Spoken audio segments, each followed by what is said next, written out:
Hey Andy, thanks for your time today. I stumbled across you when I found your Facebook community, Fire and Geo-arbitrage. Do you want to tell me a little about your life before you fired and how you fired? Yeah, sure. So I was in the army, and I did my career there, and then I sort of went and worked in government service. During that time, I picked up some sort of investments. I started learning about money and investments when I was a kid. The first Yep. book, I think, with most people's um, rich dad, poor dad, sort of wet my whistle and was my gateway drug, I guess, into the finance or personal finance thing. Yeah, me too. I it's a good book. I think it started Yeah. many a people many a person's journey. Sorry. But it was during this time that I started sort of dabbling in investments. I bought some shares in forestry. I bought an investment property. But I had this my best friend who just kept nagging about this crypto stuff. And Yep. initially I resisted. I was like, I'm good. I'm going to stick with property. That's what I know. I wasn't interested in any of this magic internet money. Yeah. And but he was adamant. He was obsessed with it. He was on all the exchanges. He was trying to set up nodes. He was going for it. Yep. And it got to the point where I gave him some money. I think I gave him uh, it was maybe a couple of grand or something like that, or $1,000 or whatever it was back then. And I Yeah. said, take this money, piss off. Leave I me alone. never want to hear about this again. Just take it Yep. and go away. Anyway, so like maybe 4 months, 5 months later on, he's like, I know that I said I wasn't going to talk about this, Yes. but you know your $1,000 or $2,000, it's now worth Yes. $24,000. Do you Wow. perhaps want to have a conversation about this now? And I was like, you have my attention. What Let's was the discuss token? this. So it was called Unibright, UBT for those people that are interested in it. UBT. And Okay. and at its peak, I think it got up to five $5, $5 something. Yep. Before it came crashing down. I think I checked the other day and it's down to 5 cents or something. So Okay. um, well, That's quite a but ride. yeah, it was. We were literally, um, especially later on, I'll get into that in a sec. But at one stage, him and I were messaging. We're on different sides of the world, but I was messaging, "Oh my god, it's at this," and he's like, "Yeah, and it's gonna keep going to the moon." We'll insert all of the classic crypto words there. But Yep. so eh, yeah, all of a sudden it went from take this and bury it, I don't care about it, to tell me everything you know about this magic internet money stuff. Yep. And I, at that stage, uh, I'd moved from one government department to another one. And I guess, putting out some feelers to potentially sell my soul to the devil and go work in the corporate sector. Because for anybody who's worked in government, you'll understand that Yep. it's good work, but you're never gonna get rich working for the government. So Yep. I was in that sort of process. So I was sort of looking at my assets, and I was thinking, okay, I'm going to move from one place to another. I'm going to sell the house, etc., etc. So I sold my house in New Zealand, and I moved to Australia. And I went and Hmm. worked for one of the big banks in Australia, one of the big four. And so I was over there, and unbeknownst to me, you have to do a tax return every year, a manual type tax return in Australia. Whereas in New Zealand, it's kind of done automatically for you. And unless you've done any significant investing, or you're a business owner or anything like that, then you have to do yours. But if you're just a normal Interesting. employee, then the IRD, as they know in New Zealand, they can essentially do the whole thing, and you do a tax check. And if you're Yep. entitled to a refund, then you get a refund at the end. But basically, it's pretty hands off in New Zealand. Anyway, Okay. so the whole reason that I fired is thanks to the ineptitude of HR Block. So massive props to HR Block. Thanks very much, guys. What did they do? I went into my local HR Block, said, "Hey, apparently I've got to do a tax return," and they're like, "Yeah, you do." They're like, and I was like, "Okay, cool. Well, just sold this house. I've got this much sort of cash from that over there in New Zealand. There's no tax burden on that in New Zealand. And here's my salary information. So what's the process? And they're Hmm. like, well, you're going to have to pay tax on that money. And I was like, no, no way. They're like, yeah, you're going to have to, like, I think it was about just under $300,000 or something along those lines. And I was like, Wow. no, that happened in another country, Yeah. wasn't being taxed there. Surely you're not going to Yeah. tax this. And they're like, no, pretty sure we're going to do that. And I was like, no way. So I reached out. I paid about $1,500 to a really good company. I can plug them if you want to, but in Melbourne, and they had like just really good experienced tax people. I had a 10-minute Yep. conversation with one of the guys. He did a bit of research, and he came back and said, "No, you're a temporary No. tax resident. We're only going to tax your wage income. Any of the assets that you bring over, we're not going to touch them." And so that $1,500 Hmm. potentially saved me 100 and 125, 150 grand, Brilliant. something like that. Huge, huge, huge. But at that point there, I was like, there is no way I'm keeping my money in Australia. Like Mm. I'm just gonna get I'm gonna put it into a bit of a holding pattern. So I took out a bit of a chunk, and then I probably did the most fortuitous thing and the stupidest thing that I could have done with it. I went all in on UVT, on this particular crypto. Yep. So I think I bought when it was about 50 cents, 50 something cents or whatever it was. And I essentially put a little bit over $200,000 in On an altcoin. um, on an altcoin. Yeah. Um, Yep. and Had you done some research? Did you know like about the yeah, token, the yeah. utility, the So founders, the yeah, I tokenomics? was looking at all that sort of stuff. They were bringing Yep. on. They just brought on a client, DB Deutsche Bahn, which is they run the train network in Germany. So like they were working with them. They were just about to connect with SAP to make it Okay. more usable over SAP. And so I was like, okay, yeah. I mean, it seems to be going up, right? In my naivete.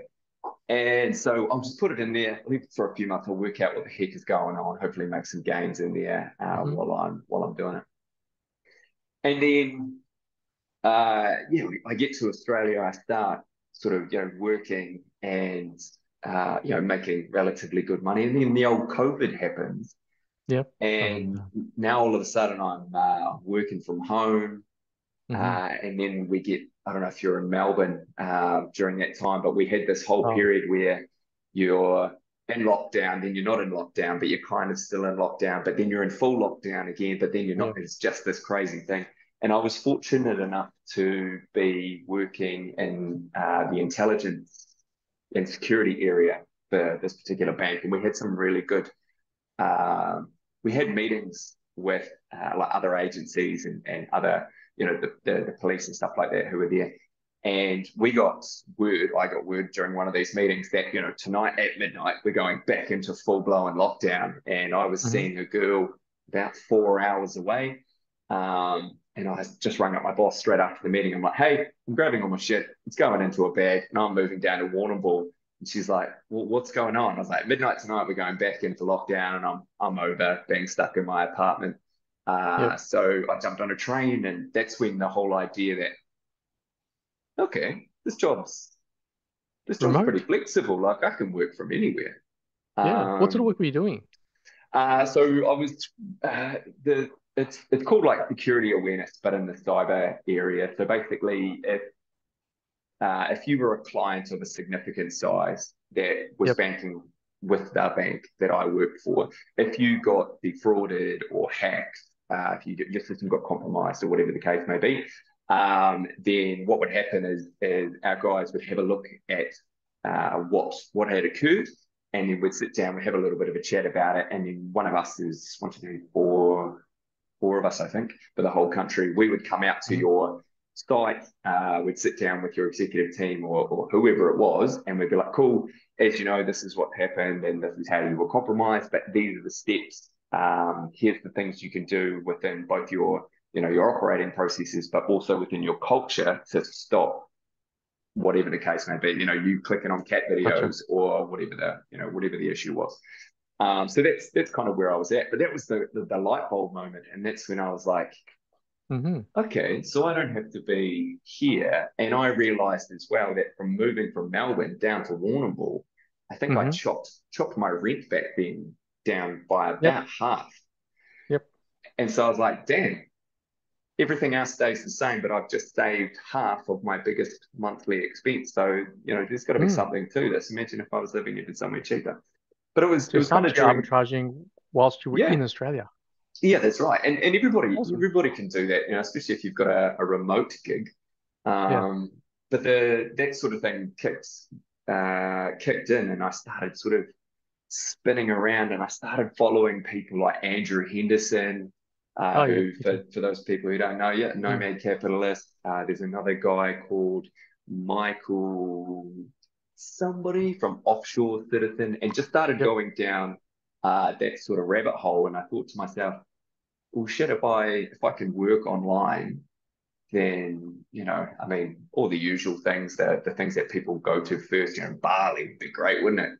Yep. All those sorts of things. So that sort of came up, and then while all of this is going on, my crypto is just sort of going up and Yeah. up and up and up, The and second halving happened, 2021. yeah, and it was during this kind of phase that I reached out to the good accountant people again, and I was like, Yep. hey, what's the deal here if I sell any of this stuff? And he's like, well, because I was earning relatively good money at the bank, and they're like, cool, if you sell any of this, you're going to be paying.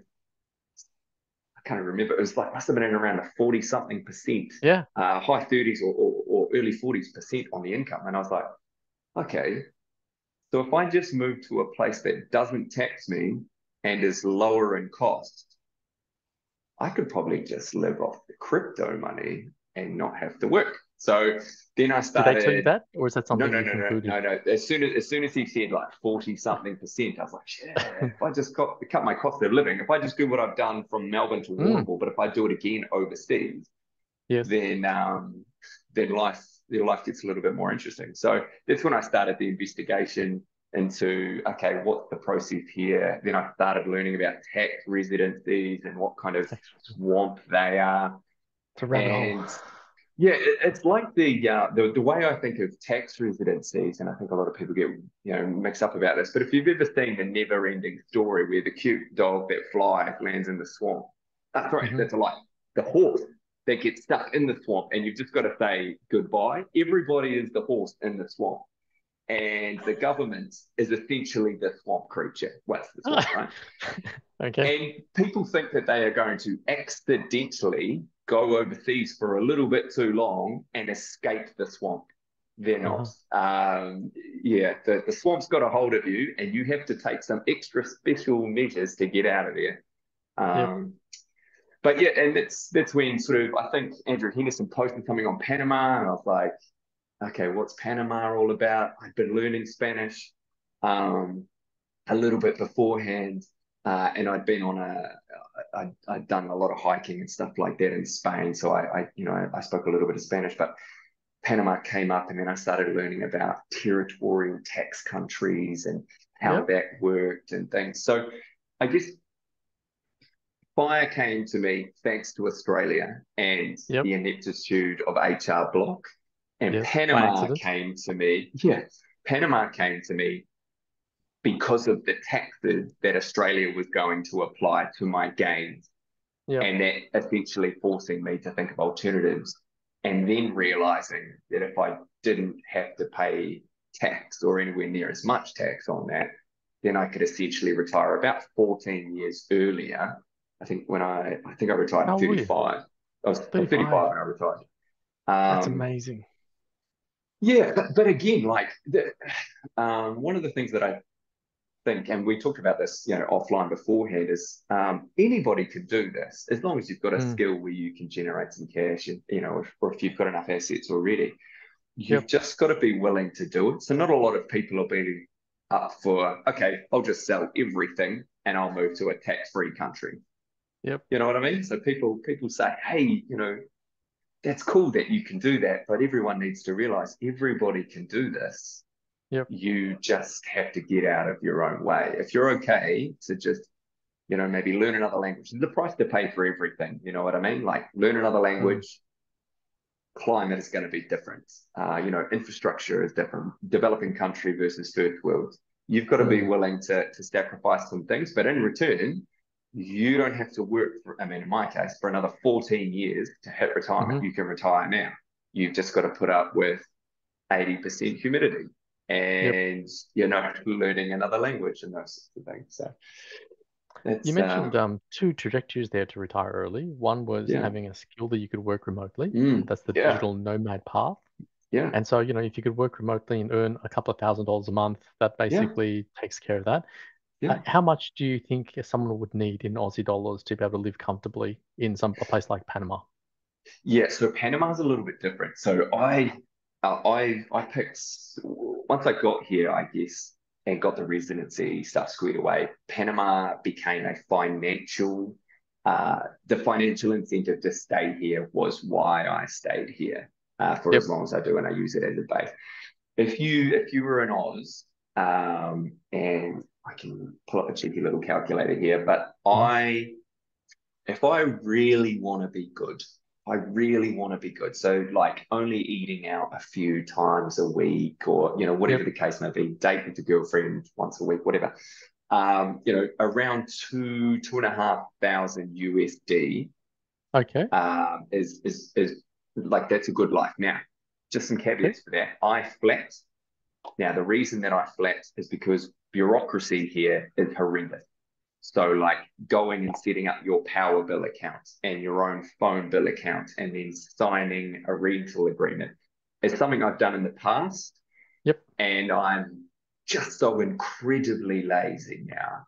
Yes. My time is just, I value that more than money now. I do not want to spend 3 hours taking a number, waiting in line, presenting documents to get a power bill set up in my name, and then doing the Yep. same to get a rental agreement note. I'm just like, no, I'm gonna rent from a person. I'm gonna take their spare room, and I'll come and go as I please. Gotcha. And so that's kind of how I've done it. So I've been able to lower my costs as well through that. Hmm. But if you wanted to go and do this kind of like by yourself, if you wanted to go get your apartment, I was living pretty well on about 4 grand USD. So that was my own apartment with a beach view, Hmm. walkable where it was in Avenida Balboa. Taxis in and around this place, $2.50, $3 anywhere in the city, basically. They've got a metro now that's slowly improving. The cost of living are pretty good, but what you need to remember is you're in a developing country, Hmm. so you're going to pay 4 grand or something like that, and that's good.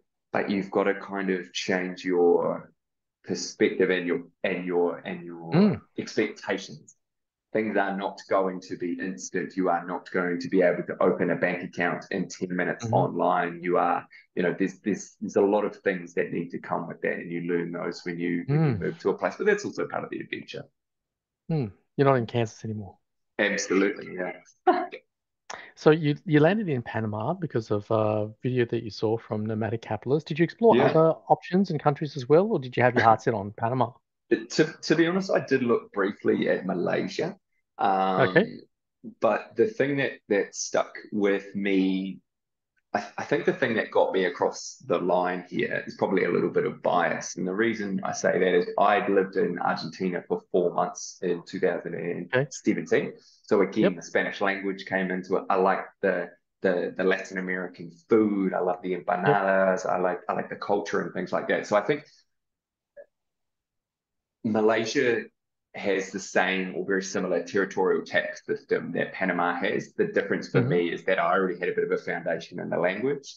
And um, I, I guess for me, I had really good experiences in Chile and Uruguay and Argentina in the south and things like that. And I wanted to go back and spend more time there. So geographically, it just made more sense. Okay. Yeah. Do you want to walk me through what a day in the life looks like for you now? Like Yeah. I know that you're still trading, and so Yeah. you're just squeezed in and amongst the time that you spend relaxing on a beach and being retired. What does a typical day look like for Andy, who's retired early at the age of I 35 in Panama? I wish I could say I spend a lot of time on a beach, but that is not, as you can see, I'm Casper the ghost, Yep. and I don't. But no, I'm still the sort of creature of habit that I was. So I still like to get up early, and then I'll train.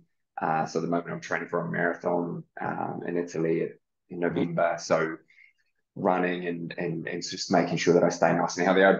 I, I find now that like even though you've got plenty of time, you really Yep. don't. You really, really don't. And I think to myself quite often, like, how did I do any of this stuff when I was working, which is a Yep. crazy problem to have. But so I'll do that and then I'll come back and I've got this little uh, I guess little after gym routine. I read for a little bit and then I do all the normal sort of journaling stuff just to kind of calm my brain and write my to-do list. And then typically what I'll do, especially with the trading side of things, we can Hmm. talk about how I transitioned from crypto to trading if you want to, but Yep. um, I'll typically wait about half an hour just for everybody in the market to just kind of just chill. Um, and then I'll run any covered calls or puts or whatever the case may be that I'm going to be running that Hmm. day on any of the underlying stocks that I have. And then once that's done, because that takes all of about 10 minutes, I'll get into uni work. So I started in 2022, I think it was, an online degree through a university in New Zealand. I kind of realized that to do some trading took all of about 10 minutes. You And got bored. yeah, that's exactly what it is. Yeah, it's exactly what it was. Ah, And I was doing Spanish lessons and stuff like that. And I was like, okay, cool. yep. Well, like that's an hour 3 times a week. And then there's 50, call it an hour during the week of trading. Yeah. And then I go to the gym. What else am I going to do? So I started a degree program. And for a guy who never finished high school, Yep. it's amazing what happens when you actually want to learn something. Mm. Yeah, I don't think I ever got an A in my life until I started university, which blows my mind, but here we are. What's the Um, subject? What are you studying? so I'm doing a BA with a double major in security and defense studies. So it's Okay. kind of the international it's kind of a sub branch of international relations, but it just looks at sort of the security context in the world and the military context in the world, and it's all based on my sort of previous life, I guess. So I find it Sure. interesting, and I read all that stuff. I read all the defense strategic outlook papers and the DFAT papers that you guys produce just to see what's happening in the South Pacific. So I do all that anyway, just out of For interest, and fun. I figured why not I don't know, why not take it to the sort of next level? And I'm looking ahead to sort of some masters programs and things like that in Europe because they've just got some better ones than the ones that they're offering in New Zealand. Interesting. So sort of looking at that. But basically, yeah, and even with that now, I'm only studying part time. Um, but I mean, at max, it's 2 days of the week. So, I'm almost looking at other things as well now. Do I take on another university course, do 3 courses a semester to try and, Yep. fill up some time or whatever it is? But no, it's a good life. It's a good life. I can't complain by any stretch of the imagination. That's interesting because you started life with a career, and then instead of becoming a digital nomad and then Mm, working, selling your time, doing more mm, stuff in the skill and profession that you developed, you yeah, pivoted to trading, and we'll talk about that in a second. sure. So, you've got an income stream that's coming from your trading activity instead of, selling your time and your skills. Yeah, And what that means now is you've got too much time and you're having to backfill it with things that are of interest to you. yeah, Good first yeah. It world is. problem to have. It's a struggle. Honestly, I don't know how I get through it. Yeah. But then Tell me about you that end up pivot. Yeah, yeah. Okay, so yeah, funny story. I was on a walking tour in Bratislava in Yep. Europe, and it was just me and another guy. It was a young Malaysian guy, and him and I were just there, and we were walking around, and the lady was telling us all the bits and pieces, and she drops us off at this not Hungarian, this local restaurant place, and she's like, I recommend that you try this thing. Anyway, so she's like, cool, thanks very much, I'm leaving, and we do the introduction, great, no problems, and he's like, what do you do? And I said, I just retired. I retired in 2021, Yep. and I got my residency stuff. And then as soon as I got my residency, I was like, great, booked the ticket, did some sneaky stuff to get COVID vaccinated in the US, went hiking in the UK for 2 months, and then ended Yep. up in Europe doing tours. Um, and I just explained to him, like, I don't know. Didn't know how to answer that question. I had some crypto and I just sold bits off as I needed it. And he's like, oh, it's okay. Have you thought about trading options? And I was like, I have no idea what you're talking about. And Yep. so over lunch, he introduced me to just the basics, like covered calls and puts and buying, selling, etc., etc. Yep. And then we both kind of realized that we were heading to Vienna the next day separately. And so we met up in Vienna, we walked around, and then we sat down and we had a few beers, and we literally, on a series of napkins, I showed him what I was doing with crypto, which is pretty much nothing in terms of, sell it off at a certain period, make some Buy money. low, sell high. It's just all the normal stuff. And then he Yep. took me through just covered calls initially. It's just like, this is how covered call works, premium. And he just kind of explained it to, like, um, and this took me straight back to one of Robert Kiyosaki's books. I think it was the Cash Flow Quadrant, where he talks about how you don't want to be a beef farmer, you want to be a dairy farmer, so that you can milk that Yep. asset every single day. So he was talking Yep. about the covered calls and how premium essentially is the dairy farmer. Every day you're milking these things, or every 6 weeks, however you want to run it. So that was, I think, in September, and I just said to myself, I was on the hook enough at that point that I said to myself, okay, cool. Every day for the next 30 minutes before I get up and train, or before I get up and go and do whatever I'm going to do, I'm going to jump on YouTube, I'm going to find blogs, I'm going to find whatever it is. And for 30 minutes a day, I'm going to consume as much as I can about, covered calls and puts and various bits and pieces. And when I get back to Panama in January, I will make the decision, but before I land. So on the plane, so I had this all written out every day, 30 minutes, decision point on the plane ride back to Panama. So when I landed, I'm like, yep, cool, I'm going to give this a go. So at that point there, I found a broker in the US, Mhm. and there's a bit of research required, as with everything. And this, again, is not tax advice, but basically dividends and capital gains, etc., from non-residents in the US are deemed to be taxed by the home country of the foreign person, essentially. So the way that it kind of has worked out for me is the US goes, you're not from here, we don't Mhm. care about you, it'll be taxed where you live. And Yep. Panama, because it's a territorial tax nation, goes, did you earn this money here? No, it's come from the US, then we don't So care it's not about it. taxed anywhere. Yeah.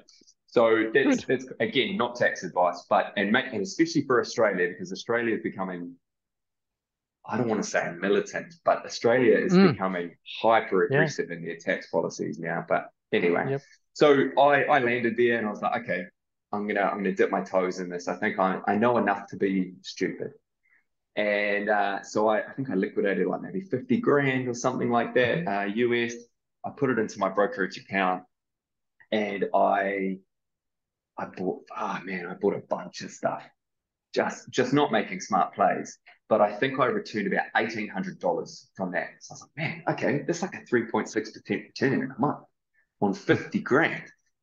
Um, and there were 2 or 3 months later, I had an absolute howler of a month where I didn't make any money, and I had to buy out of some of the calls. But Yep. um, excuse me. But that was enough for me to go, okay, let's bring over some more. So I think I brought like 100 grand over. and then another 100 grand, and then I just kept doing that until I essentially moved all the way out of Gotcha. of crypto and into or almost out of crypto. And Were you holding it in UBT or had you moved it to a stable coin?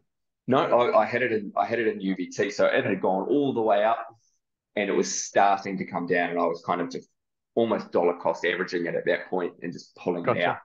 Gotcha. So there was no magic. There was no me being some sort of Einstein in the market or whatever it was. It was just me literally saying I can make speculatively lots of money, or I can be a dairy farmer. Okay. And because of, I don't know, Robert Kiyosaki imprinting on me as a child, I was like, be the dairy farmer, get some consistent, regular income from it. And then, Yep. even if you're not driving the Bentley or whatever it is, we'll have some options. So that's kind of how that was. So you're no longer doing anything in crypto at all? Uh, that's a little bit complicated. I have the ex-girlfriend from Warrnambool, if you Yes. recall that part from my story. Well, Yes. her I bought a Bitcoin miner. It was it's a business partnership, and it's Yep. essentially the size of a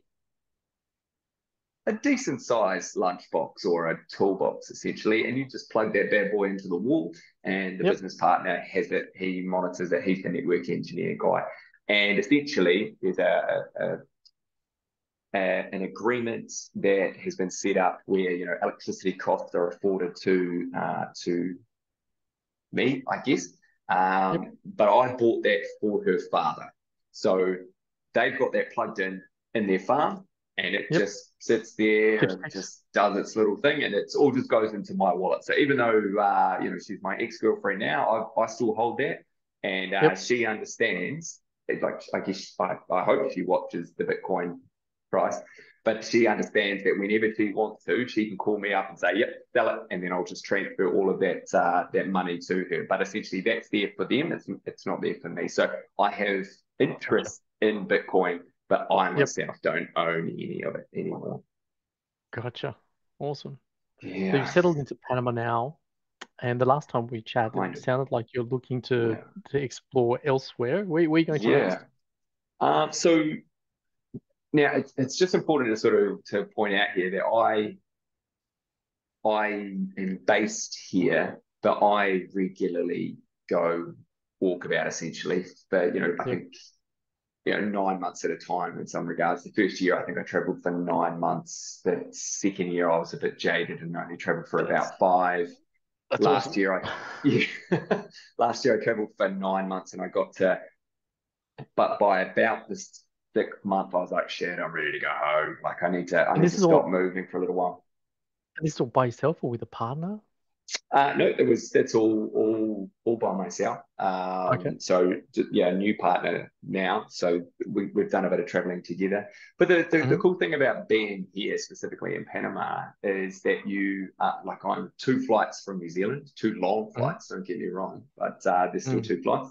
Or I'm a 9.5 hour flight from Madrid. So if we want to go to Spain for the Hmm. weekend for like a long weekend or whatever it is, then like get on the Thursday flight, have dinner, go to sleep, wake up at 10 o'clock in the morning, and you're in Madrid walking around living your very best life. So Panama is super well located for that. But because I love hiking, and before I decided to do this ridiculous marathon, I would I'd go hiking in the UK for a month or something most years. 2 years ago, I did the Wales Coast Path, and then I did what's called Offa's Dyke. So I essentially walked around the whole of Wales in about 2.5 months or something like that. Just every day, get up, put your backpack on, and off you go. But and that was funny because I was doing the crypto stuff back then. I had my personal laptop and my trading laptop all in my bag, wrapped in dry bags with all of my camping stuff in it. Sell, sell. Ridiculous. And that was funny because there was times where you go the entire day and you no cell phone signal, and then you come Oh into yeah. it and you're like, ding, ding, ding, you're Yes. like, oh, the price was them. So yeah, good times. So you based yourself in Oh, Panama sorry, and you're sorry. exploring Yes, different parts now. yeah, Next, sorry. where to next? So we are in the process of exploring a Mexican temporary residency visa. Okay. Oh, sorry. Yeah. And we are also looking at the Spanish digital nomad visa. So we're going to apply for both of them. At Yep. this stage, there's going to have to be a little bit of work that's required for the Spanish digital nomad visa because we make the money Mm-hmm. each month, but we don't make it in a way that the government accepts it as income. So Okay. there's some sort of hassles there. But Mexico is far easier. In Mexico, they just say, show us some bank statements that prove that you earn this much. We don't care where it comes from. And you're like, cool, here Yep. we go. And so they go, here's your thing. So the reason that I want those is one, Mexico is a lower cost country. Okay. Their their rules are very black and white in terms of tax residency. So in the West, Australia, New Zealand, the UK, etc., you have a very subjective set of tax rules that sit in and Mm. around tax residency. But in Yep. Latin America, for the most part, it literally comes down to days.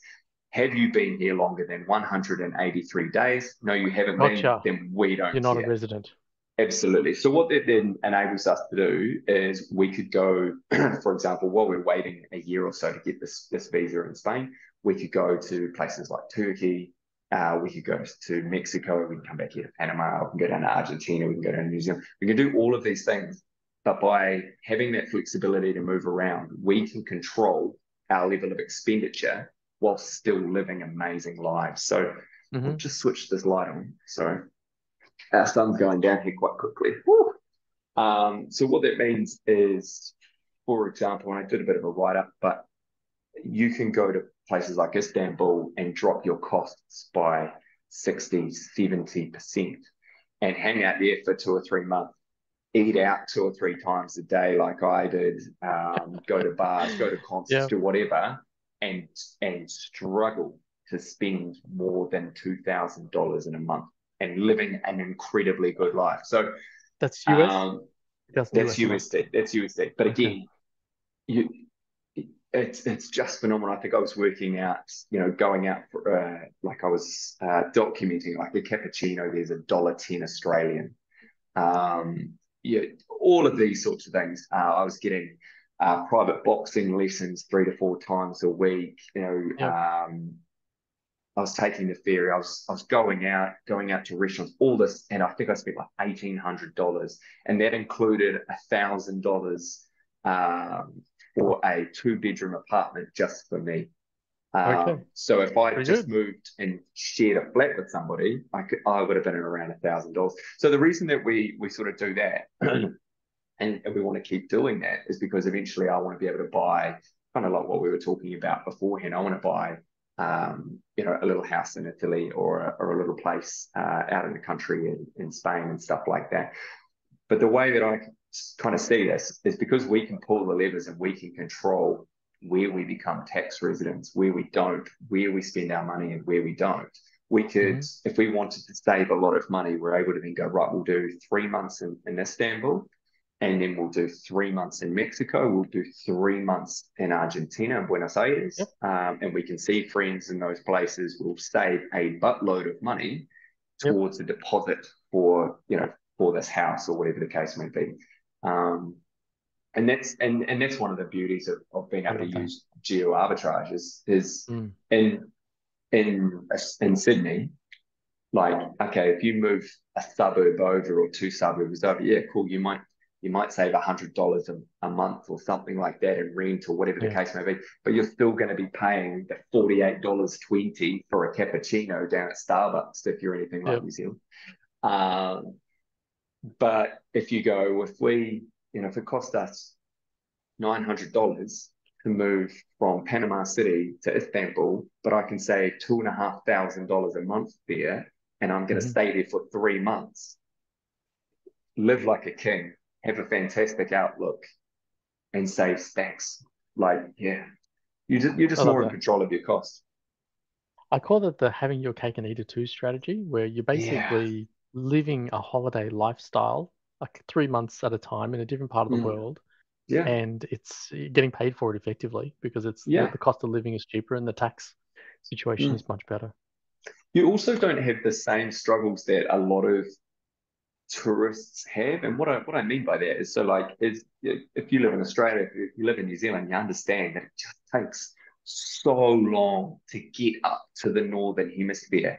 And Yeah. I've got friends that go to places like Italy or Greece. They do like Mm. one big holiday a year. Yeah. And they're like, shit, we're here. Okay, so we need to Yeah. do Milan for Cram a everything day. Then we in. this, Yeah. yep. And then we'll have a chat or whatever it is, and they're like, "Oh, you're in Turkey. What are you doing now?" I don't know. I'm just going to stay in Istanbul for 3 months. This place is thousands of years old. I have so much to see. We'll find something. Um, and they're like, "You're not going to go anywhere else." I'll be like, "Oh, next time. Oh, when I come back next year or whatever it is, I'll do. Yeah, I'll go somewhere else. I'll go down to Izmir. I'll go to Bodrum or somewhere next time." But there's no rush. I'm not on Yep. holiday. This is just life Yes. now. Yes. Yeah, so it's That's good. brilliant. I remember one year we took the family to Europe and, we took a bit of extra time. One thing I really hate is, having to do like 4 weeks of holidays and that's all you get. Yeah, It's like being in a prison cell and you get like a certain amount of sunlight and yeah, you're allowed to go out, come back. And, you're so far away. 20 something hours. You spend one day, one full 24-hour day of your annual leave just in hmm transit there and one yeah, day back. And it was a beautiful time, but I felt like, we went from London to Paris, Paris to Bordeaux, Bordeaux to hmm Milan, Milan to Rome, to Lake Como, and then Switzerland, and it was. By the time I got back, I needed a holiday from my holiday, yeah, absolutely. Yeah. and I much prefer the way that you did it. Um, Did More you know relaxing. some of the things I think is a bit of a struggle as well, and you absolutely crushed it. And I remember doing it when I was still working. Was you come back from your holiday with things to brag about, but you didn't get the rest that you kind Mm, of needed the holiday for in yeah, the to be first with. place because you've come back and I don't know how this works, but when I leave New Zealand, Yep. it's okay. But when I fly to New Zealand, it wrecks me for days. Yeah. I think it's the the going back, Yeah. but and then I need like 2 or 3 days. Maybe it's just I'm getting old now, but Yeah. 2 or 3 days where I'm Okay. just absolutely wrecked, and you're trying to work and your brain's not working properly, and yeah, so it's a bit of a struggle. So if you can just slow things down, Mm. yeah. I'm looking forward to firing next year, and that's the lifestyle that we would plan to live. Hey, you're gonna I crush it, want to crush it. I want to ask you about the community. Like one of the Mm, reasons why you set up this community is because you and I have this firm belief that anybody could do this. Do you want to 100%. talk Yep. about the community, your motivations behind it? Yeah, I went to the first time I went to Turkey. I went up for Gallipoli for Hmm. Anzac Day up at Gallipoli Cove in Turkey there, and I was so blown away by how cheap it was. Mm. I'd met a few Australians that were there. They were also going up, and they were like, if I just sold my house in Australia and Yeah, moved to Turkey, pretty sure I could retire. And then I yeah. mentioned that I'd kind of done something similar and whatever it was. And I was like, and they were around my age. Hmm. And that's what really sort of got to me. And the reason that I say that is because when you come here to a place like Panama, you kind of have two streams of people. So you have the 57 and a half, I think they are for Americans, and up where they're starting to get their social security, and Yeah. they'll move down here because they can make that social security payment go further, and they can retire down here. And then so 57 and up, and then you've got the young backpacker, bootstrapping entrepreneurs who are Mm. 18 to say 25, 30 Hmm. maybe. Okay, something like that. And what I found is at 35, I'm kind of smack bang in the middle of this group Yeah. and didn't really want to go out for beers on a Tuesday at 10 o'clock in the morning or 11 o'clock in the morning with the older people, but Yes. couldn't go out for beers with the young ones. Yes. because they were working. So I just ended up being this lonely little fish in between the two streams.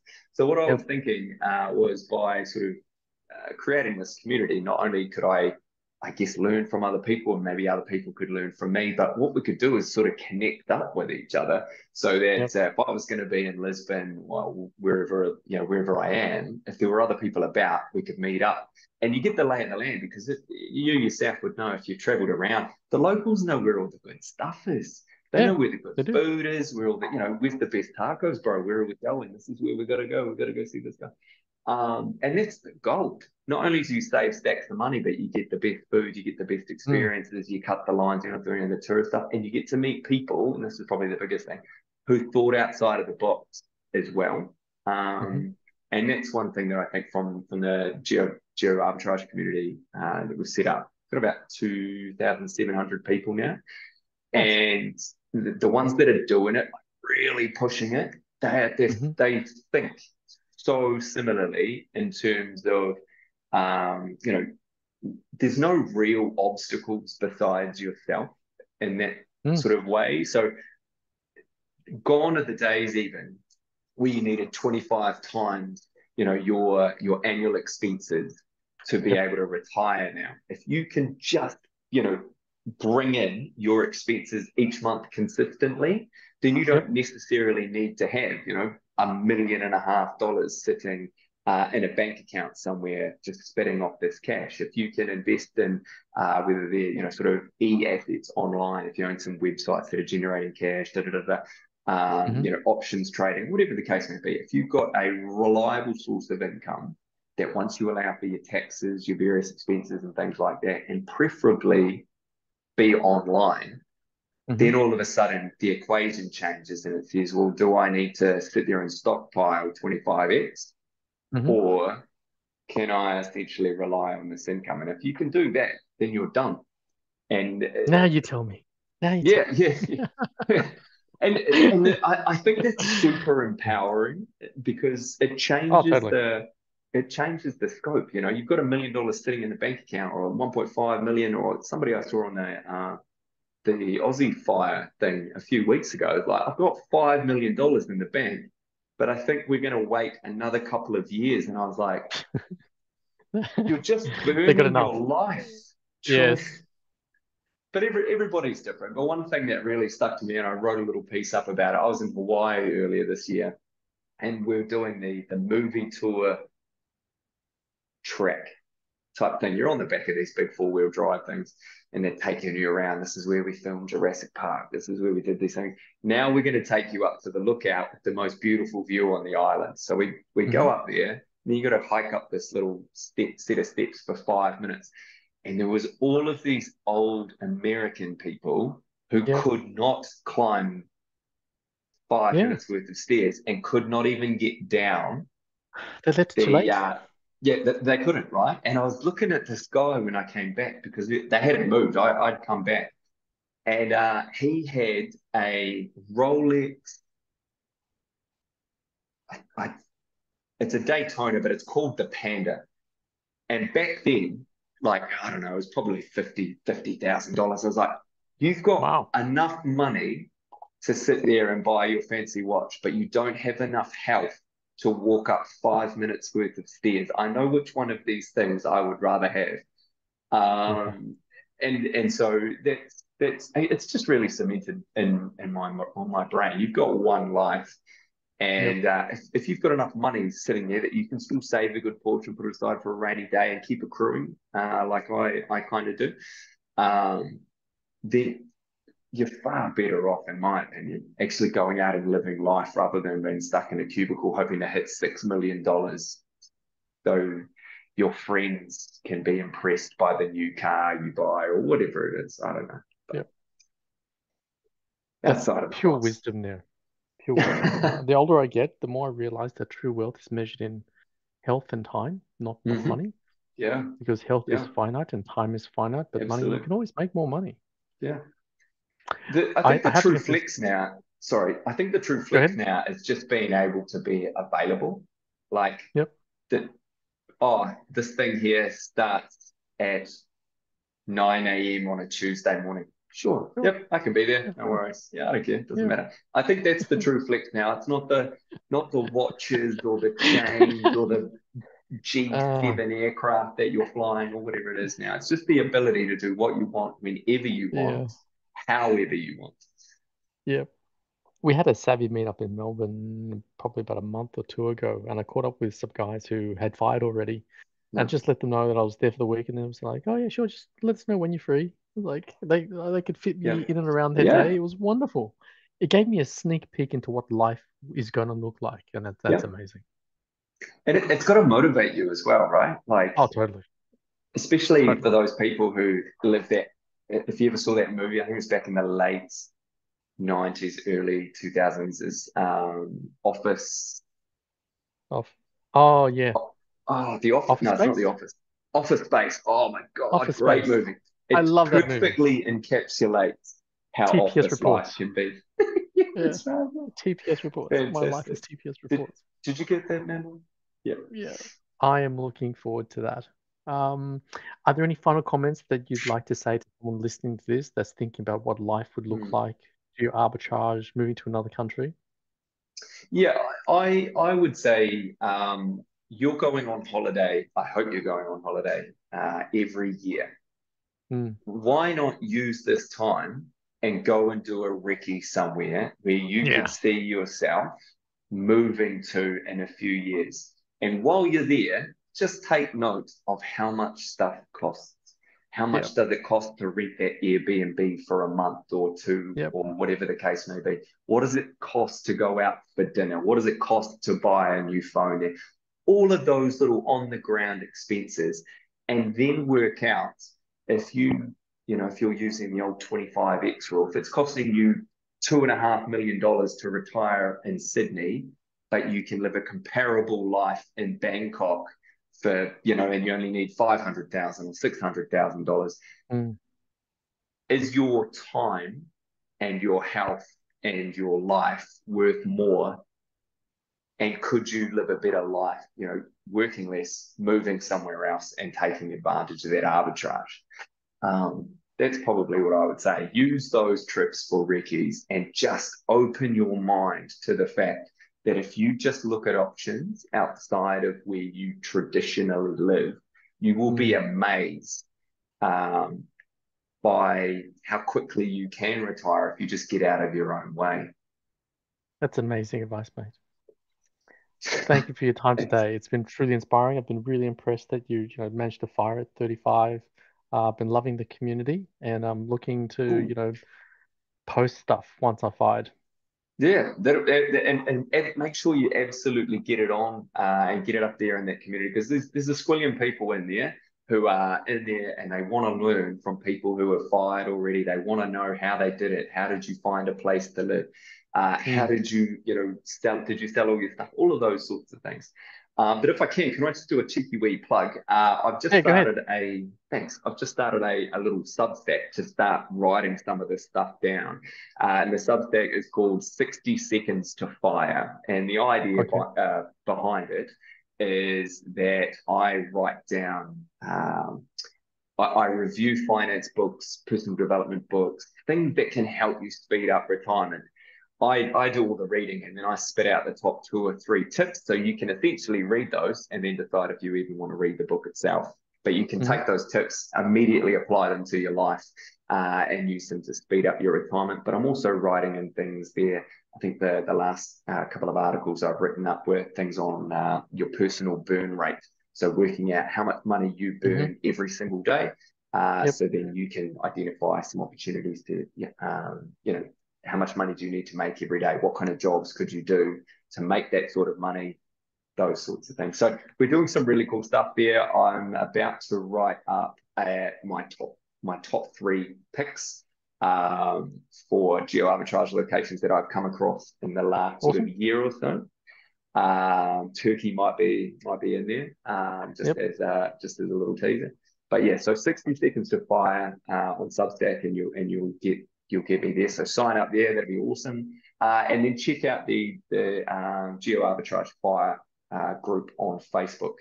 And get along to that, and you'll be able to ask any questions to those people who are really interested in yeah, retiring early through geo-arbitrage. That sounds awesome. I'll add both those links when I post this to the community. Super They'll love stuff. it. Thanks, I man. started Savvy because I wanted to help other people become financially Yep, independent. And then I stumbled across you arbitrage later, and then I realized that I could not only fire, but I could fat fire whilst 100%. traveling. Yeah, It's like, Jesus, this is the ultimate yeah, life hack. yeah, Not only could you fire, but you upgrade to business class yeah, and not just live in your home country, but you're traveling around the world. It's yeah. an amazing lifestyle. There's Um, been a couple of really cool write-ups, and it's almost been like a bit of a perfect storm, really, where you've got people in the UK, so earning in pounds, yeah, with digital careers, and they've yes, just realised that if they move down to Bodrum in Turkey, they can yes. live in 4 and 5 star hotels for Hotels, cheaper than it then was they to rent rent. an apartment in London. Yes. So it's just mind blowing how if you again just think outside of the box, change your frame of reference, realize Yeah. that just because you were born here doesn't mean you have to stay there, and you Yep. can go and live a really good life much faster. Just crazy, just crazy. I saw one of those videos, and it was a guy in Manchester, and he said that his rent was £1,000 a month, and he Hmm. found a place, a resort that he could book for the entire month, Yeah, fully inclusive with food, for less than his $1,000 a month rent. yeah. That was insane. We, there's just so many things that you can arbitrage, and I'll give you one brief example that we have here. So we Yeah. have a cleaner that comes in once a week, costs us Yes. 40 US dollars. Yes. She gets, and she's a lovely lady. She gets in at about 8 or 9 o'clock in the morning, and she's Yep. usually done by about 3, and she does everything. So she Yep. will strip your bed, wash your bed sheets, make your bed. She will clean the floors, Wow. windows, da, da, da. That is 40 everything. US dollars, 100%. And if you really want to go next extreme, so that removes a lot of your chores. If you really want to go extreme for $50, you can get a personal chef that will come over one day a week. They'll send you a little list of ingredients. You buy all the ingredients, and they'll spit out a menu. They'll cook all of it on the Sunday, let's say, depending on the day that you want. Uh, Put it all in containers. It all sits in your fridge, and then from that point, you're like, cool, bang, Monday, Tuesday, Your meal prep for the Wednesday, week. bang, it's all done. So Yeah. if you wanted it for $90 a week, you don't have to cook anymore, and a little bit of cleaning, Oh, but you don't really have to clean anymore. What can you get for the same? Are you getting a personal chef in Australia for what would that be, $80? Come and do a day's worth of cooking at your house? I don't know about that. yeah, Yeah, that's amazing. I find that when you're geo-arbitraging overseas, that anything that's a service, anything that's a labor, the cost yeah, is cheaper, yeah. materially cheaper.